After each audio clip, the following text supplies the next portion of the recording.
In this video, Algebra 5, we're going to look at the difference of two squares. So how do we identify it first of all? If we can see, we have two terms here. We have an x squared and a y squared. Both of these are squared. X squared is x times x, and y squared is y times y. So the difference of two squares, we have to identify what multiplies by itself to give the first term, and what multiplies by itself to give the second term. And we put both of these terms in a bracket. One is a plus and one is a minus. And if we multiply that out, I'll do it here in red. X by x is x squared, x by minus y, x by plus y, and minus y by plus y. And you can see that we have two terms that will cancel. Because we have the same in both brackets, the middle two terms will cancel, and we're just left with x squared minus y squared. So it's a really popular question. Identifying that it's the difference of two squares is the key. Figuring out what multiplies to give each term makes it a really simple question to do. So what about this one? You're going to practice them first before looking at these solutions. So pause the video now and see can you do them. Some are easier than others, but the same method involved for each.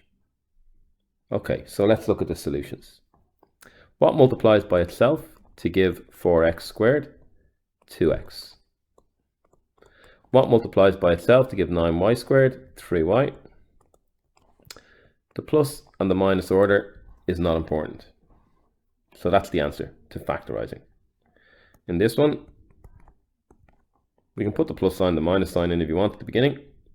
So you've identified it's the difference of two squares. You can see the square numbers here. I put a selection of them in. 4, 2 squared, 3 squared, 4 squared, 5 squared, 6 squared, 7 squared, 8 squared, 9 squared, 10 squared, 11 squared. Oh, more difficult, and we'll get to these in a minute. So 4y by 4y, 5x by 5x. So you guys should be really good at these by now. A couple of examples is all you need. 6a by 6a. I'm going to put the minus sign in first. Doesn't matter. 7b by 7b. What about these two?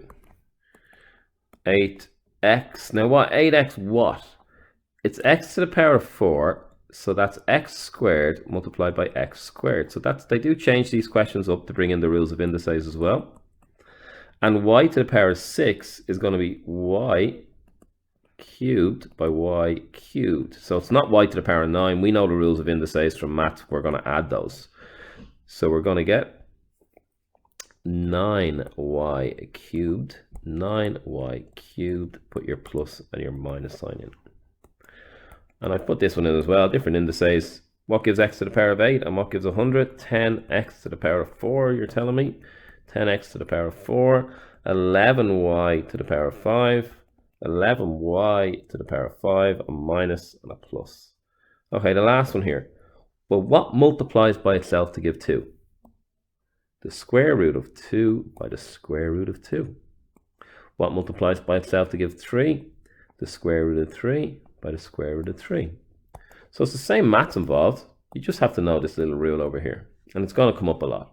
So that's root 2x by root 2x. The x is outside the square root, and a plus and a minus, and we're going to have root 3y and root 3y.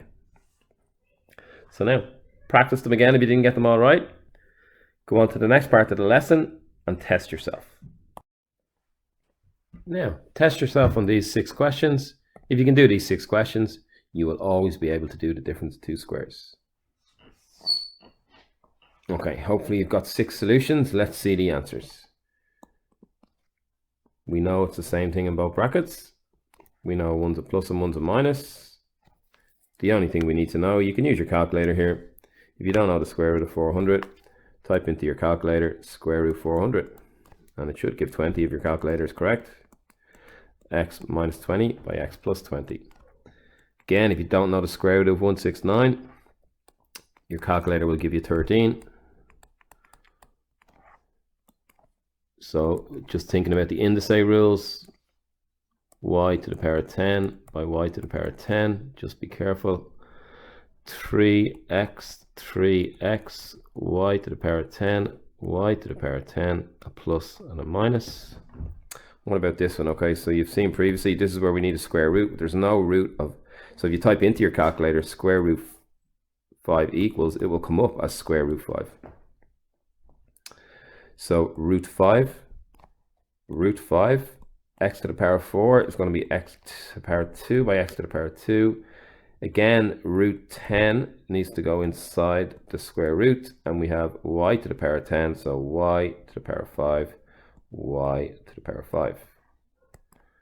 Again, same thing about brackets. You can put your signs in. 10 tens are 100, and x by x is x squared.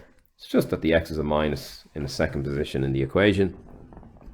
It goes second in the bracket, and a minus x by a plus x will give me a minus x squared. The final one, you've got 5 out of 5 hopefully so far. If you didn't, go back and do them again. 10x to the power 2, 10x to the power 2, plus minus. Now, root 50, if you type that into your calculator, I'm just going to write root 50 here. We're going to get y, excuse me for the lack of space, y to the power of 3. So that's fully correct. But if you do type root 50 into your calculator, what your calculator sees is the rule of surds. And it always wants to simplify it as much as possible. 50 is 25 by 2. Root 25 is 5. So root 50, which is something you're going to see a lot as you move up the scale of maths, 50 is 5 root 2. Similarly, root 8, we'll just introduce this here now. Root 8 is root 4 by root 2, which is 2 root 2. So to get from root 8 to root 50, I'd have to multiply by 2.5. So there's a relationship between those numbers, which you will see at some point in the future as you go on and study more in-depth mathematics. Hopefully you've got a good knowledge of the difference of two squares. Practice these questions, make up some of your own questions, become the teacher. It makes you a better student.